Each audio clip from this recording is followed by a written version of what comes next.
Hello everybody and welcome to another video, and today we are doing the top 10 favorite designers. My top 10 favorite designers. I'm Michael Jones and this is Gaming Up with the Joneses, so let's get into it. Make sure you smash that like button too if you like any of these designers, and let me know your favorite designer in the comments below. And if you're brand new and you like top 10 lists and board games, consider subscribing and ring the bell. So let's get into it, guys. All right, I do have one honorable mention. I have a number 11. And real quick before I go through this, the rules that I set, I was trying not to be biased. So I do the average rating of all the games that I've played from them, and then how many of their games I've played or own or whatever. And then everybody on here, I've had to at least play 2 of their games for it to be fair. I can't just pick somebody that I like one game. Elizabeth Hargrave is one. I've only played Wingspan from her. I like Wingspan, but she can't make my list because I've only played one game of hers. I do have Wingspan Asia. I don't know if that counts as a different game, but we haven't played it yet, so it doesn't matter. And so yeah, just getting that through. So we're going to try to make this quicker than normal. But anyway, guys, my number 11, that honorable mention, is Richard Garfield. And Richard Garfield has made Magic the Gathering, so he's like one of the most, I don't even know what you want to call it, bring in board gaming. Like, board gaming wouldn't even be a thing without him, probably, because all the board game stores make their money from Magic, so that makes sense that Richard Garfield belongs pretty close. But I don't care too much for Magic. I don't hate it. I give it like a 6, I think a 6 out of 10, so it's an okay. It's above average. I like playing it, but I'm not gonna go through out of my way and buy a ton of cards and all that and get sucked in. At least I'm trying not to. But he did make King of Tokyo, and that is one of my favorite games. King of Tokyo is so fun. I give it an 8 out of 10. And man, King of Tokyo is good. If you like, and you can play with little kids. We got beat by a 6-year-old literally the other day. So perfect game for families. If you like a little bit of take that, you like rolling like Yahtzee, King of Tokyo is so good. All right, let's get to the actual list now. We are getting with my number 10, Klaus Turber. Hopefully I get everybody's names correctly, but I believe that's how I pronounce it. Anyway, his average rating for me is only 6.3, but I own 3 or played 3 of his games. And one is the Catan dice game, which I give a 4 out of 10. It's not very fun, to be honest. All right, so that's kind of going to hurt him. That's why he's going to be down here on my 10, or on my, my number 10. I've also played Rivals for Catan, and I give that a 7 out of 10. It is fun, but it's not as good as the Humdinger Catan, which I give an 8 out of 10. And so that is why Klaus Turber is my number 10. My number 9 is a designer I want to get more games from, because so far I like his games, but I only have ever played 2 of them. And that's why it's my number 9, because his average rating is 7. That's not bad. And that's a little bit messed up, because one of the games might be a 7, but I gave it a 6, and so that's why it went down. But that game is Libertalia, Winds of Galecrest. I haven't played the original, and some people like the original better. And Libertalia, Winds of Galecrest. Man, I was too hyped for this game. I expected it to be like an 8 or 10 out of 10 or something. And it just was almost boring, so I gave it a 6. So it's an okay game too. Like, I'll play it, but I won't want to play it over all my other games, really. But so that's why that knocked him down a bit. But Blitzkrieg World War II in 10 minutes is the other game I've played of his. Great 2-player game. It's fast. You get some fighting. Really, it's just moving tracks, and you're tug-of-warring each other. It's the best tug-of-war game I've ever played. So that's why Paolo Mori is my number 8. Sorry, my number 9. My number 8 is the Doctor himself. I can't believe he's this low on my list, but I really need to play more of his games really bad. I've only played 4 of them. We have one that we haven't played yet, so that might bump him up. But this is Dr. Rainer Knizia. He's my number 8, and his overall rating is 7.25. Which, if you're 7 or higher, you're really good at making games, because that means they're all good games on average. I played 4 of his games. I played Lost Cities, which I think I gave a 7. Now I can't even remember. I really like that game for 2 players. It's fun. Formula Motor Racing, I also gave a 7. Really quick racing game. More of a take that game. You're really trying to put yourself forward and other people back. But it's really fast and easy to play. Ra, which is my favorite Reiner Knizia game. That game is auctioning off and then screaming Ra when people don't want you to. And it's like the currency is everybody. So once you spend something, somebody else can get it. Like you're really getting 1 to 15, I think, are the numbers. And then King's Road. Nobody's even heard of King's Road yet. I haven't played some of the other Reiner Knizia games like Tigris and Euphrates. I need to try that out. And a few of the big ones like Modern Art or Medici, or I don't know, some of his more popular ones, Blue Moon. I need to try all those. But King's Road is a really easy area control game. I gave it a 7 out of 10 also. That game's really fun. Really simple. Like all of his games are really simple, but they're just good enough strategy that you just get enough out of the game that you like it. So that's why Reiner Knizia is my number 8. My number 7 is honestly gives me the same feeling as Reiner Knizia, but I do like his games too. And I only have 3 of them, so him and Reiner Knizia were very close on my rating scale. In fact, I might want to switch them. But anyway, I already put it on here. Phil Walker Harding is my number 7, and I really like his games. All 3 of his games that I've played, which is Gizmos, Summer Camp, and Sushi Go, I've liked. I give them all a 7 out of 10, except for Gizmos, I give an 8 out of 10, and that's why it bumped him ahead of Reiner Knizia. So yeah, his average was 7.3, while Reiner Knizia was 7.25. But I do have an extra Reiner Knizia game, and Lost Cities, the dice game too, that will definitely bump him up if I like it in the future. So I'm going to have to make this list again. All right, so that's my number 7, Phil Walker Harding. Makes really easy games. So Gizmos is really simple game, engine building as cleanly as you can, really fast with some marbles. Summer Camp is moving up tracks and deck building, really simple deck building game. You can play that one with kids because we've done that. And then Sushi Go is a family drafting game, even more simple than Seven Wonders. So all of those games I like. So that is why Phil Walker Harding is my number 7. All right, we're getting into the good ones now. My number 6 is Bruno Catala. Bruno Catala is also 7.25. How the heck did he beat Reiner Knizia when he's rated the same? Weird. I don't even know how I did this rating system. Rated the same and also 4 games. So that's really interesting that Bruno Catala is up here. And the reason why is because one of his games I like a lot, and that is Seven Wonders Duel. I guess you could say most of it's not his, but he did help a lot, so he's known as the designer for that. I give that one a 9 out of 10. I think that's my favorite 2-player game to play, so that's probably why he beats out Phil Walker Harding and Reiner Knizia. I didn't give any of them 9s out of 10s, but I do like their games a lot.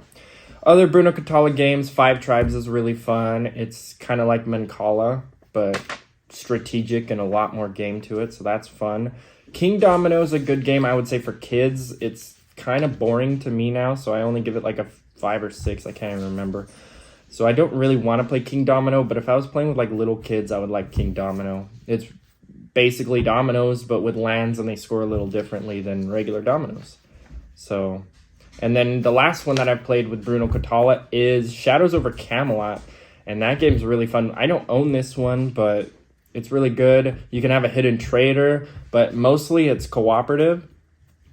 And you are trying to complete quests and all this stuff before you lose. And I can't really remember how you lose. I just remember it was fun to play.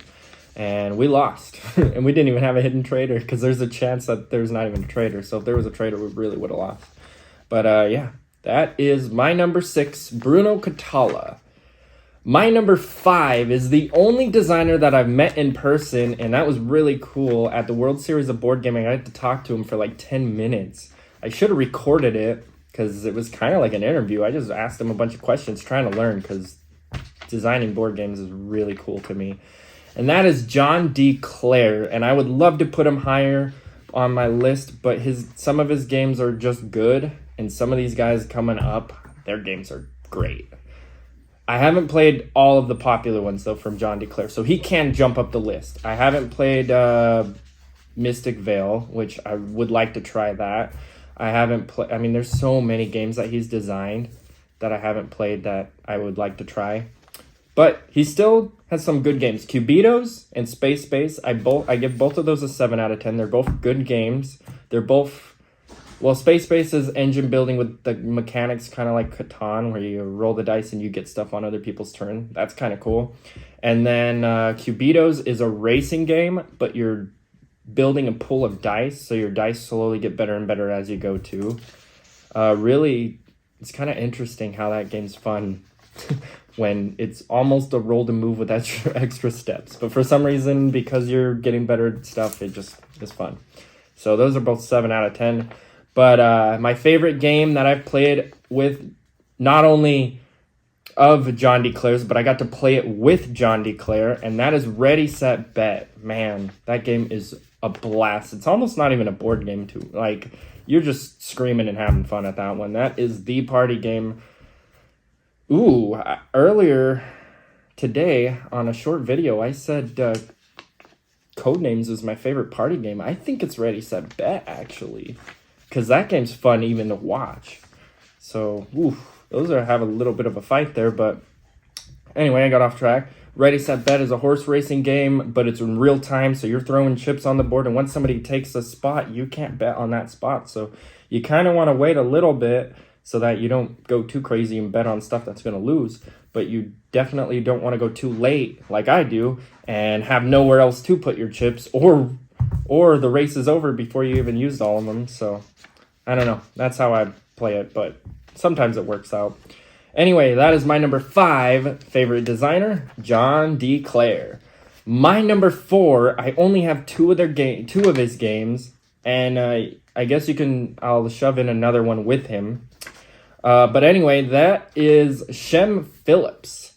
Shem Phillips, and you can throw in S.D. McDonald also, I think is how you pronounce it, but one of the games I don't think McDonald worked on out of the 2, so I didn't put him on there with him.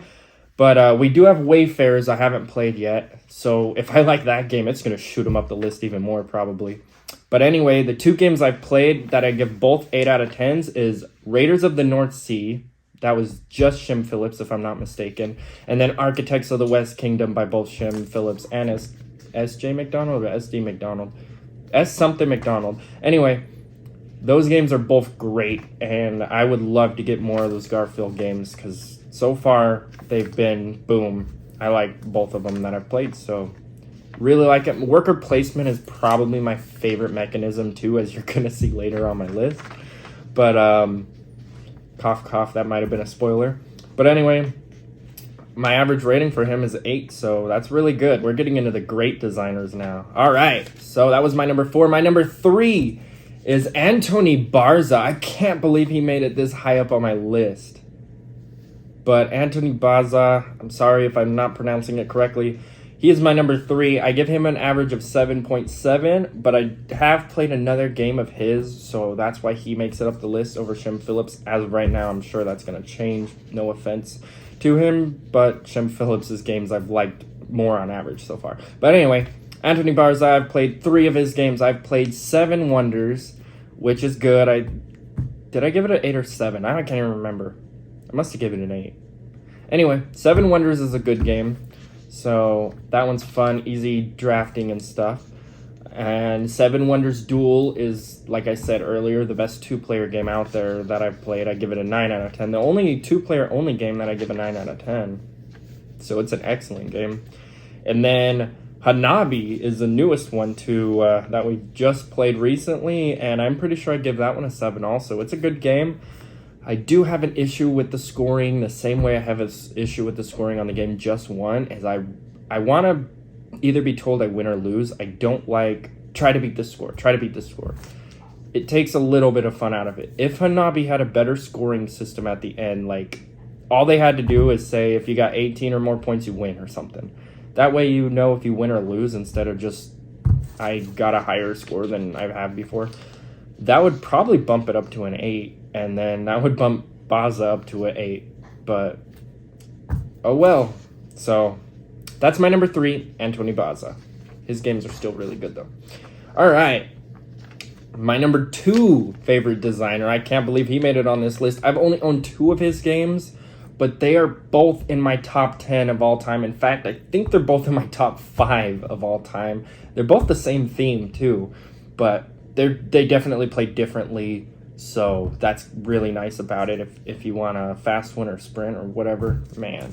This is Asger Harding Granerud. Sorry, I don't know how to pronounce her name. I tried, but his average rating is a 9.5 for me. I give one of his games a 10, and that is Heat Pedal to the Metal, my second favorite game of all time at the moment.